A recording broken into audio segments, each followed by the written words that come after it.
என்னோட சைக்கிளிங் சீரீஸ்ல இது டே 12. இன்னைக்கு நிறைய ஹாப்பியான விஷயங்கள்லாம் உங்ககிட்ட ஷேர் பண்ணலாம்னு நினைச்சேன். பட் இன்னைக்கு டேல நிறைய கஷ்டமான விஷயங்களும் ஒஸ்டான விஷயங்களும் தான் நடந்தது. சைக்கிளிஸ்டோட லைஃப்ல நீங்க எல்லாரும் தெரிஞ்சுக்க வேண்டிய விஷயம். ஸோ முடிஞ்ச வரை ஃபுல்லா பார்த்துட்டு எல்லாருக்குமே ஷேர் பண்ணுங்க. இன்னைக்கு வந்து ஆல் சாப்டர் ரைடு, அதாவது சென்னையில இருக்க மொத்த சைக்கிளிஸ்டும் ஒரு சின்ன மீட்டப் மாதிரி ஒரு குட்டி செலிப்ரேஷனே சொல்லலாம். நம்ம ஏஎன்சி சாப்டர்ல இருந்து நம்ம ஒரு 15 பேருக்கு மேல போயிருந்தோம். இந்த மீட்டப் எவ்ரி மந்த் இருக்கும். பட் நான் ஃபர்ஸ்ட் டைம் வரேன். மீட்டப் எங்கன்னு பாத்தீங்கன்னா நம்ம மீனம்பாக்கம் ஜெயின் காலேஜ் இருக்குல்ல, அங்கதான். இன்னைக்கு அங்க எந்த செலிப்ரேஷனும் இல்ல. இந்த மீட்டப்புக்கு 2 days முன்னாடி நம்ம தாம்பரம் சாப்டரை சேர்ந்த கண்ணன் சார் சைக்கிளிங் போறப்ப ஒரு ஆக்சிடென்ட்ல ஸ்பாட்லயே டெத் ஆயிட்டாரு. அவரை பத்தி இன்னைக்கு நிறைய விஷயம் சொன்னாங்க. அவர் ஒரு குட் பர்சன், எல்லாரையும் மோட்டிவேட் பண்ணுவாரு. அண்ட் முக்கியமா அவர் ஒரு வேற லெவல் ப்ரோ ரைடர்னு. பட் நம்ம ஊர்ல பைக்கு காருன்னு எந்த வண்டி ஓட்டுறவங்களும் எந்த ரூல்ஸுமே ஃபாலோ பண்றது இல்ல.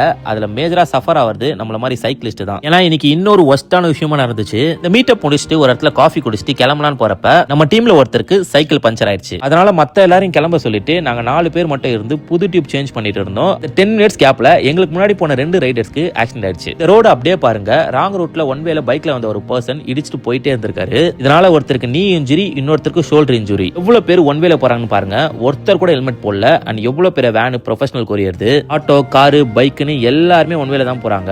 இந்த ஸ்பாட் வந்து நியர் கிண்டி கத்திப்பாரா கிட்ட. நம்ம கிட்ட ப்ராப்பர் கிட், ஷூவே, helmet, front light, back light எல்லாமே இருக்கு. ஆனா இங்க மத்தவங்க பண்ற மிஸ்டேக்ல கஷ்டப்படுறது நம்ம தான். சைக்கிளிங் பண்றதுக்கு மேஜரா 2 ரீசன் தாங்க. ஒன்னு என்டியூரன்ஸ், இன்னொன்னு ஹாப்பினஸ். ஆனா இந்த மாதிரி விஷயத்தெல்லாம் பார்க்கும்போது எனக்கு சந்தோஷத்தை விட நெக்ஸ்ட் டைம் சைக்கிளிங் போறப்ப பயம் தாங்க அதிகமா இருக்கு. இங்க எல்லாரும் நம்பியும் ஒரு ஃபேமிலி இருக்கு. அவசரமா போகணுன்றதுக்காக ராங் ரூட்ல போவாதீங்க. ஏன்னா இங்க உயிர் போனா திரும்பி வராதுன்றதை புரிஞ்சுக்கோங்க. சைக்கிளிங் பத்தி நிறைய வீடியோ போஸ்ட் பண்றேன். முடிஞ்ச வரை ஃபாலோ பண்ணி சப்போர்ட் பண்ணுங்க.